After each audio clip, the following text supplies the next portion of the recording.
এই ব্লগটা হলো সাউথ সিকিমের নামচিতে।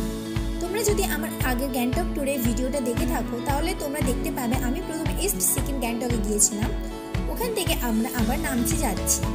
আর আমার আগের ভিডিওটা যারা দেখোনি তারা তাড়াতাড়ি দেখে নিয়ে আমার ডেসক্রিপশনে লিঙ্কটা দেওয়া আছে।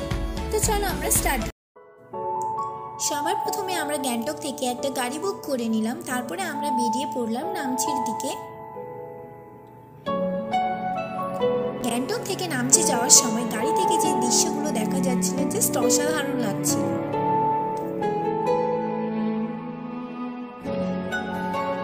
তারপর আমরা সবার প্রথমে চলে এলাম এই টি গার্ডেনটায়। এই টি গার্ডেনটার নাম ছিল টেমি টি গার্ডেন। এখানে আমরা টিকিট কেটে ঢুকে পড়লাম।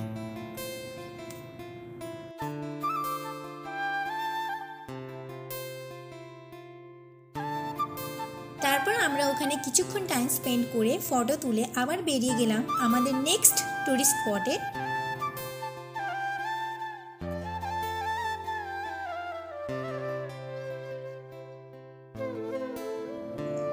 এখন আমরা যে জায়গাটায় যাচ্ছি সেটার নাম হচ্ছে বুদ্ধা পার্ক অফ রভংলা। এটি একটি বুদ্ধা পার্ক। এখানে আমরা টিকিট কেটে ঢুকে পড়লাম।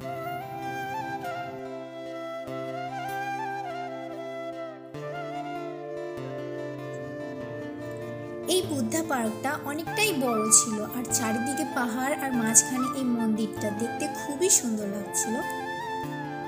এইটা একটা খুবই শান্ত পরিবেশ, এখানে আপনাদের অনেকক্ষণ থাকতে ইচ্ছে করবে। আমার তো এখান থেকে যেতেই ইচ্ছে করছিল না। আসলে কি বলুন তো, এই পাহাড়ি জায়গাগুলো খুবই শান্ত, একদম নিশ্চুপ জায়গা। আমার তো এইসব জায়গা থেকে আর যেতেই ইচ্ছে করে না, মনে হয় যেন এখানেই থেকে যাই সারা জীবন।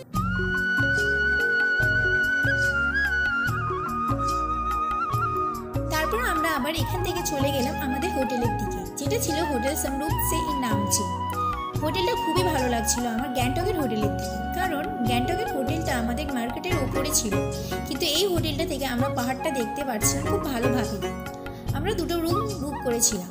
এখানে খাবারের কোয়ালিটিও খুব ভালো ছিল।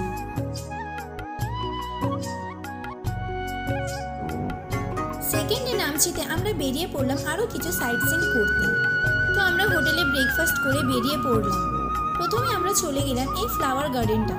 এই গার্ডেনটার নাম ছিল রোজ গার্ডেন সোলোফক। এখানে 50 টাকা করে টিকিট প্রাইস। এখান থেকে তোমরা এই ফুলের চারাগুলো কিনতেও পারো।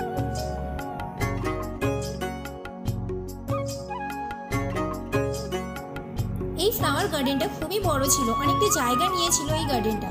খুবই সুন্দর লাগছিল দেখতে জায়গাটা।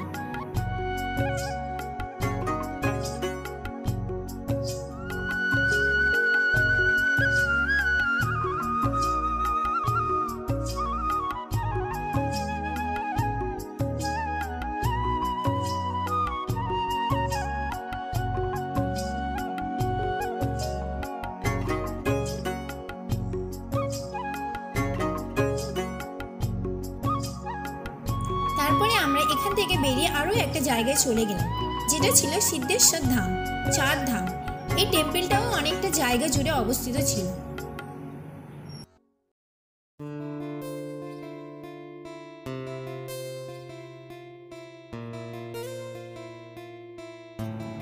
তারপর এখানে আমরা কিছুক্ষণ থাকার পর আমরা আমাদের জার্নি এখানেই শেষ করলাম। আমাদের ট্রেন সন্ধ্যের দিকে ছিল, তাই আমরা আর দেরি না করে বেরিয়ে পড়লাম নিউ জলপাইগুড়ি স্টেশনের দিকে। তো বন্ধুরা, আমার ভিডিওটা যদি তোমাদের কাছে ভালো লাগে তাহলে প্লিজ লাইক আর আমার চ্যানেলটাকে সাবস্ক্রাইব করে দিয়ে আমার পাশে থেকো, কারণ যদি তোমরা আমার পাশে থাকো এইভাবে আমি আরও নতুন নতুন ব্লগ আনবো তোমাদের কাছে। তো আবার দেখা হবে তোমাদের সাথে আমার নেক্সট ব্লগে। Thank you for watching, by.